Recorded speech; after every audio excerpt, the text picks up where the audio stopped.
Hey everyone, welcome back to That's Effin' Rich. Today we're talking about Fires of Vengeance.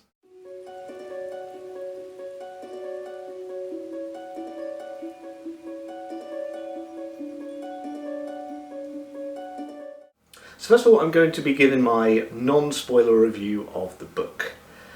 If you want the spoiler section, go to the time code that I will put on screen, hopefully where I'm pointing. And when I get to that point, I will give people a warning for if you have not read it, so you know to click off the video. So Fires of Vengeance is the second novel in the Burning quadrilogy by Evan Winter. So without spoiling, this book continues Tao's journey for vengeance against Abisi Odili, the man who killed his father, who has retreated to Palm City and taken it over and is trying to build up a kind of almost civil war against the Queen. All the while this is happening, the Sedine, forgive me if I butcher any names, are also doing their own attacks, meaning the Queen and Tao have fights on both fronts that they need to deal with. Just like the first book, Fires of Vengeance is very fast-paced. There are point of views from other characters, just like in the first book, but they overall take up maybe less than 5% of the whole book. So this book is primarily focused on from Tao's point of view, and again, it does just as good a job as the first book, perhaps even better, because right from the beginning, this is go, go, go. Whereas the first book was a bit slow at the beginning, because it had to introduce Tao, it had to introduce all these characters, get to the inciting incident. This one, it's just, we're off, we're going. Now, one thing this book does do that I've seen in a couple of other reviews is it gives you a reminder. At the beginning of the book, Tao is talking to Jabiri, who we know has been burned from a dragon in the first one. And he's kind of telling him everything that happened in the first book as a way of reminding the audience what happened. Now, this does serve one purpose in the book, because he does tell Jabiri a piece of information which he didn't know, and becomes a kind of a pretty big deal in the book. I saw a lot of reviewers not really like this. I didn't think it was too bad. It doesn't go on for very long at all, like 2 pages, something like that. And hey, if you haven't, if you've read the first book but you haven't picked up the second book in a long time, it's a good way to just remind yourself of what happened. So let's talk about the pros of this book. One is characterization. In the first book, there wasn't too much characterization apart from Tao and maybe Jabiri and Tao's father. The bit where it was a bit slower paced at the beginning and it allowed this kind of characterization to happen. Now, you can argue that this was purposeful because the book is supposed to be very fast paced. It's supposed to be Tao obsessed with revenge. And in the second book, Tao becomes a bit more open to other things. He becomes a bit more attached to the people around him. And as a result, as we are viewing this world from Tao's perspective, as a result, we get to learn more about these characters. And the characterization, then there's not too much on these other characters, but every little bit of time spent with them is very purposeful and done brilliantly, to really, really give them character and set them apart from just the side characters that are in the book. Another pro, sort of, is Tao's strength, or rather the explanation of Tao's strength. One of the big cons I saw for the first book in people's reviews was the fact that Tao, people didn't really understand why Tao got strong. Like why, it's like, okay, he dual wields, right? But is that enough for him to beat people who are physically stronger and faster than him? Is just technique enough? And for me, it was kind of enough. I did have my misgivings. I did think,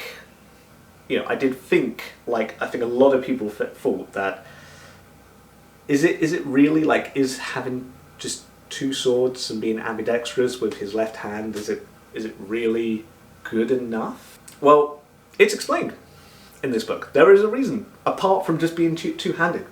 And I'm not going to tell you what that is, because you need to read it, but they do give an explanation.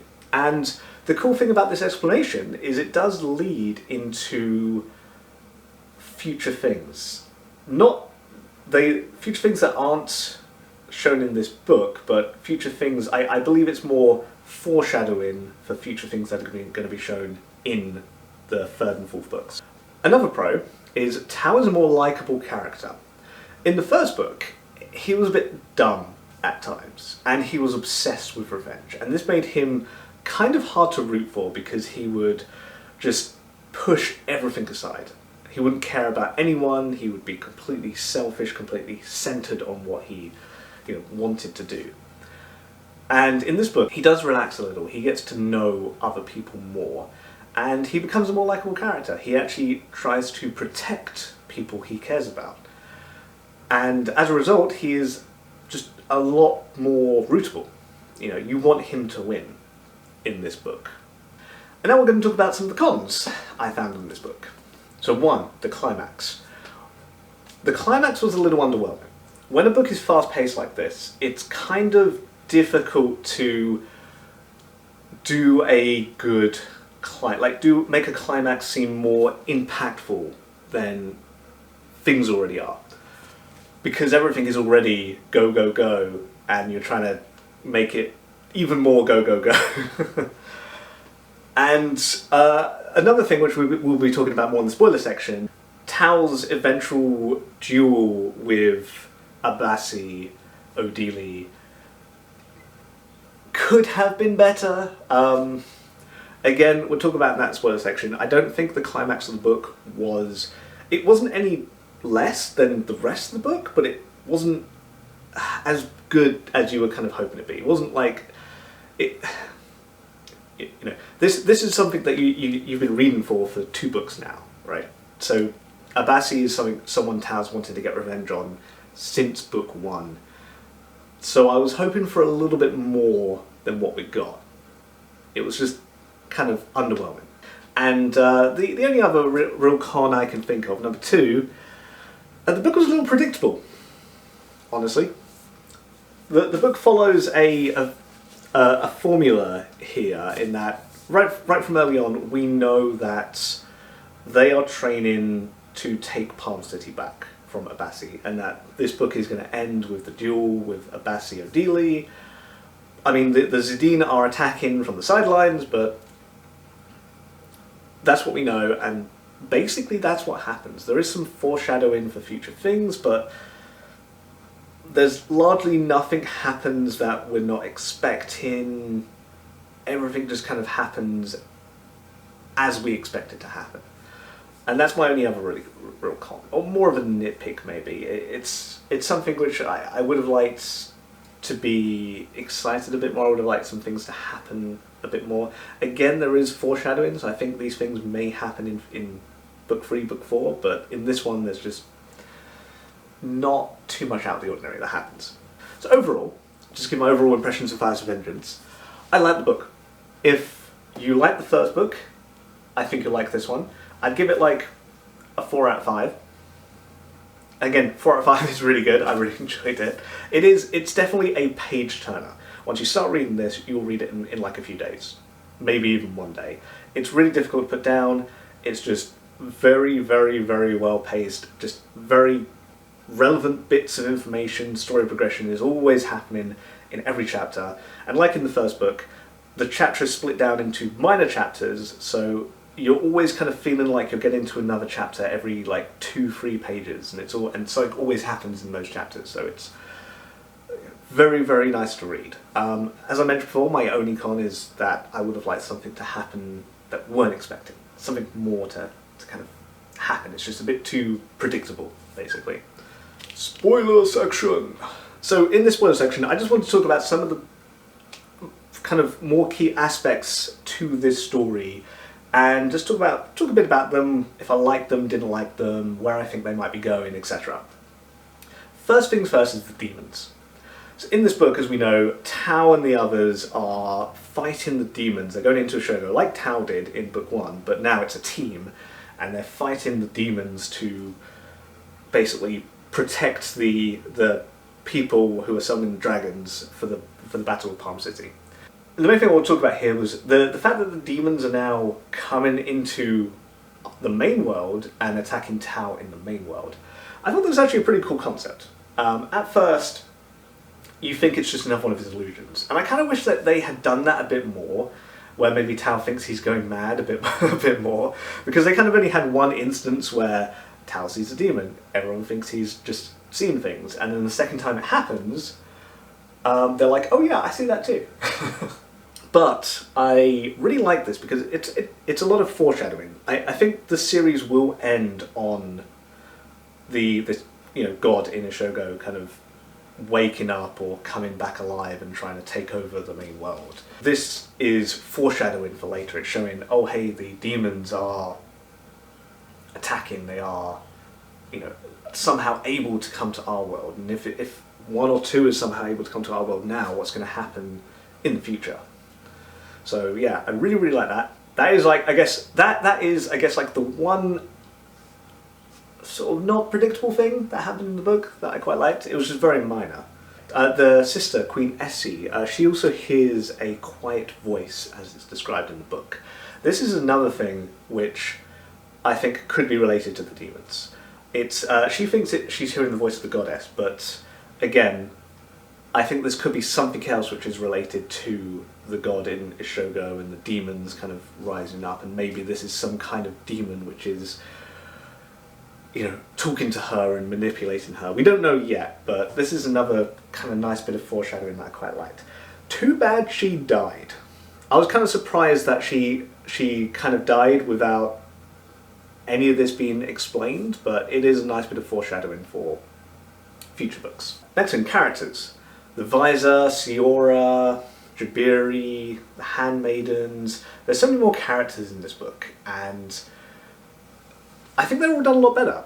And again, I think this is probably because this book is being done from Tao's perspective, and Tao is more mellowed out in this one. I think due to Zuri's death in the first book, he's become more mellowed out. He still wants revenge, but because of Zuri's death, he realizes that he wants to protect those around him. He realizes that he can't just go for his revenge. He also wants his strength to protect people around him. And as a result, he starts to get to know people better. And I think the characterization of the Visor and Siora and Jabiri are all done very, very well, and the Handmaidens as well. Even though they don't talk very much, right? The Handmaidens, and they're not like in the book that much, but they're there. They're interesting characters in their own rights, and characters that you remember by the end of the book. So I really like that. That's something everyone did. Now, the main thing I wanted to talk about was the climax of this book. Oh my god, this is the big negative for me in this book, was the climax. Mainly the duel, the blood duel between Abasi and Tao. This is something we have been reading up to, that's been building up to for 2 books. Like, okay, let me put it this way. If you had told me, if I was reading book 1 and Tao's father had just been killed and Tao is going on, swearing revenge and like, I'm gonna challenge him to a blood duel and I'm gonna train up and everything. If someone had told me then that eventual blood duel would be done from the perspective of a different character, I may have stopped reading just then. This is something we were building up to. This is something which I wanted to feel Tao's emotions when this duel was happening. I wanted to feel what he was feeling at finally being able to get revenge. But it's done from a different character's perspective.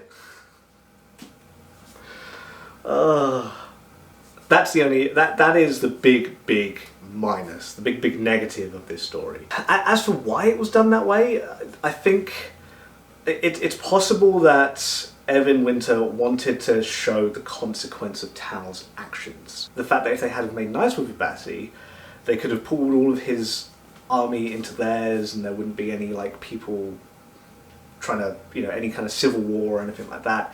The thing is though, is that this story has never really been about that. We've had plenty of instances in the story so far where Tao has made a selfish decision and it hasn't really affected anyone. There is the thing with Kanna early on where he chooses to save Kanna's life and Kanna butchers his whole village because of it. But that was a good thing. There's never really been points in the story where Tao has made a selfish, like a negative selfish action, and there has been consequences for it. So I just can't imagine that this climax being done from Queen Essie's perspective is because of this. Another reason, perhaps, could be revenge being unsatisfying. It's supposed to be unsatisfying for Tao, so it's supposed to be unsatisfying for the readers, perhaps? But at the same time, I feel like in the chapters preceding this, Tao finally starts moving forward. So, I don't know. It just really baffles me, this decision. Why Evan would do it from this perspective. It's something I would really love to ask him. As well as that, the other climax of the book, which is the team protecting Siora in Ishogo when she's calling the dragon. This was supposed to be the big thing that they're building up to in this story. Throughout this whole book, they are battling demons, they are fighting to get stronger to protect Siora as she calls this dragon. The book was building to this fight that was going to happen in Ishogo. And it just kind of happens. There is a little... There's a little landmine partway through where some of the other side comes in and blows themselves up to call the demons over to them to make the fight harder, but I didn't really feel this in the story. I didn't feel like that they were struggling to hold on until Siora had finished or anything like that. I just felt like this fight was a bit underwhelming as well. We'd also been introduced to the Demon Lord, the demon with the sword at this point, and I think it would have been good to have this guy come in this fight and for Tao to fight him while protecting Siora. But it didn't really happen that way. I just found that this is another fight that they were building up to in the book, and it was just kind of underwhelming. It just happened as planned and nothing really went wrong. I mean, I guess you can count the visor staying in there as something going wrong, but we already knew that that someone was going to have to stay in there to be the dragon sacrifice, and it just happened to be her. I'm going to say I would have liked something more. So overall, again, despite the issues I had with this book, it was great. Definitely recommend it. It was fast-paced, very interesting throughout the story. Real good page turner. Despite all my negatives with this book, I think I nitpick on this book a bit more because I like it so much. Well, that's been my review of Fires of Vengeance. Hope you enjoyed. Please like and subscribe, and this has been That's Effin' Rich. I'm Richard Sheraton, and I'll see you on the next one.